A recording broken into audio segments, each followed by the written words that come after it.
Welcome back, adventurers. Welcome back. As I am getting ready to get back on the road after a quick pit stop to enjoy my beverage. Oh, because it is the summer and it's hot. And when you talk a lot in the heat like this, your throat dries out pretty quick.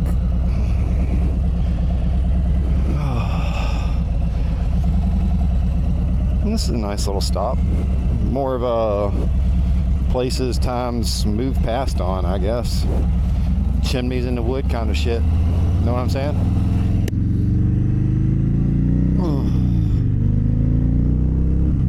But welcome back, adventurers. Thank you so much for joining in. I got a 5 minutes of your time video for you today. Well, as usual. Not really that special at this point, huh, guys?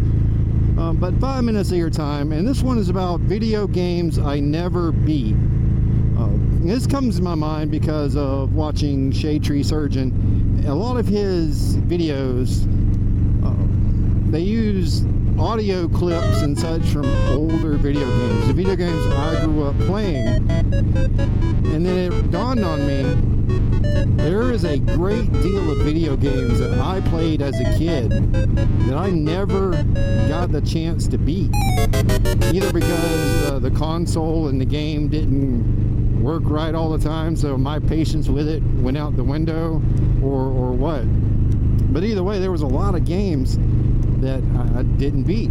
For example, Final Fantasy 1. Now, I remember that one specifically being a console issue. That's why I never beat it. I think my brother did.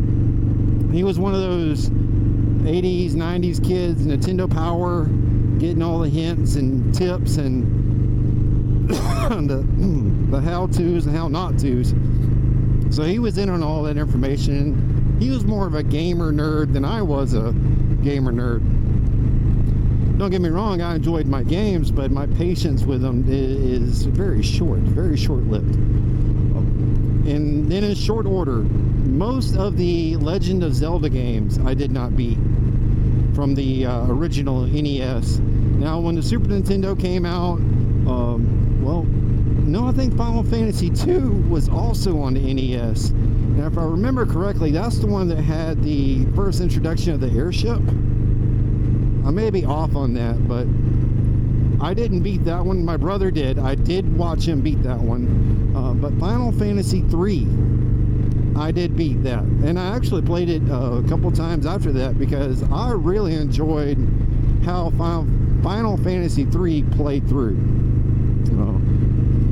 Then, of course, you had 4, 5, 6, so on and so forth.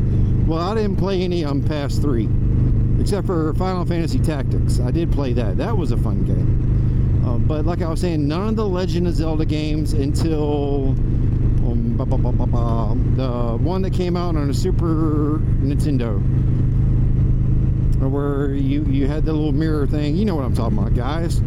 That one, whatever that one was, I beat that one. But that was the only one I played that I beat. And there were a lot of games that my brother would pick up and we would never have the opportunity to beat. One that we loved playing together was Metal Warriors. And PvP, playing against each other, that game was a hoot. Very short. I mean, the matches weren't going to be that long, but it was fun. Now, you try to play the storyline on that with no save points, man, talk about giving yourself a headache.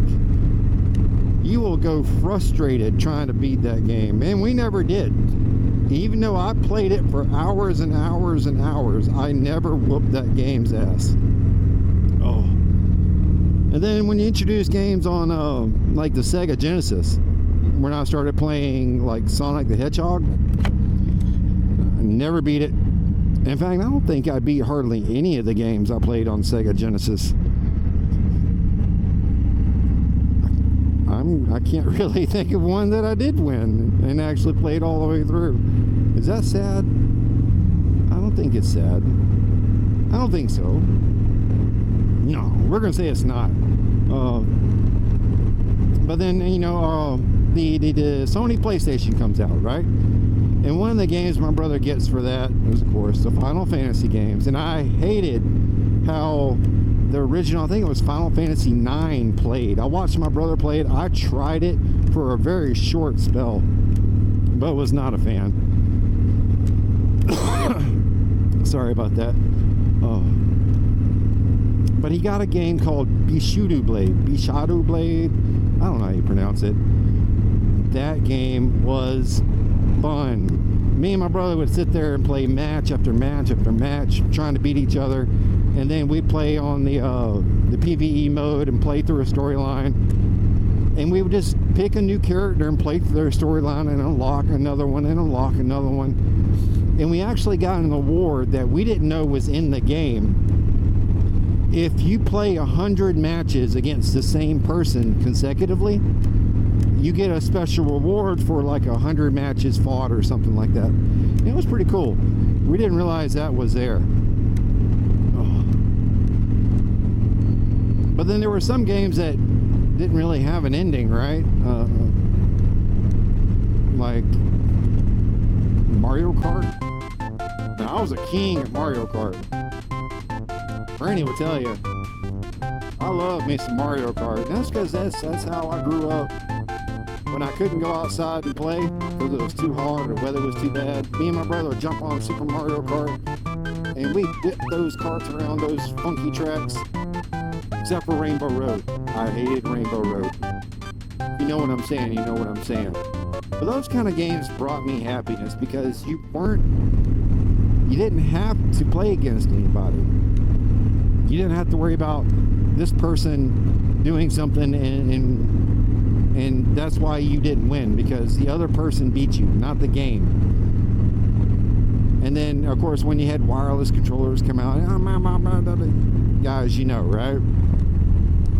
So I like playing games that make me happy, because happiness is all you really got to have. So find some old games and play those. Let them make you happy. See if you can beat them. I know. There's a lot I didn't. Anyway, guys, I hope you kind of enjoyed this one. You know, because not everybody can get along with the video game and follow the scene.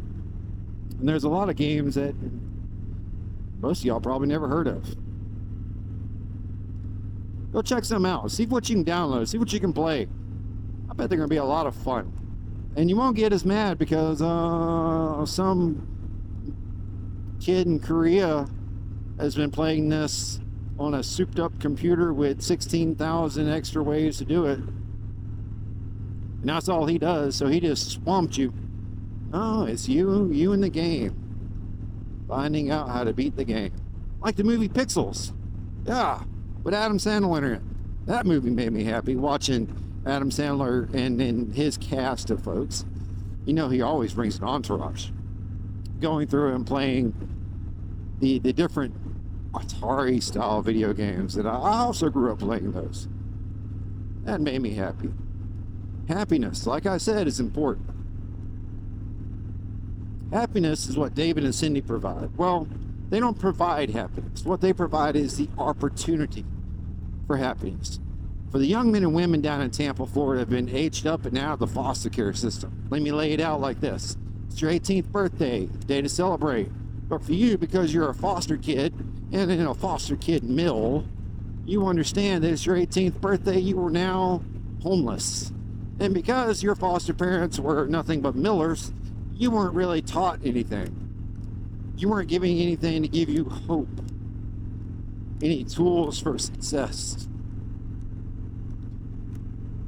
And that's where David and Cindy come in. They take these young men and women and they give them a shot at finding their happiness. They give them the tools to find their level of success, where they want to be in life. Because it doesn't matter where they end up. If they're in a Fortune 500 company, top tier CEO, avoiding Coldplay concerts, then that's great. But if their happiness is also sitting at a state park smiling and grinning as you take just a $5 bill from the first car and the next car, and you just stand there and smile and collect the little ranger fees. That's it. If that's what brings you happiness, then do that. There's nothing wrong as long as you're happy. That's all that really matters. Finding your happiness. And that's what David and Cindy do. They give them young men and women a shot at finding their happiness.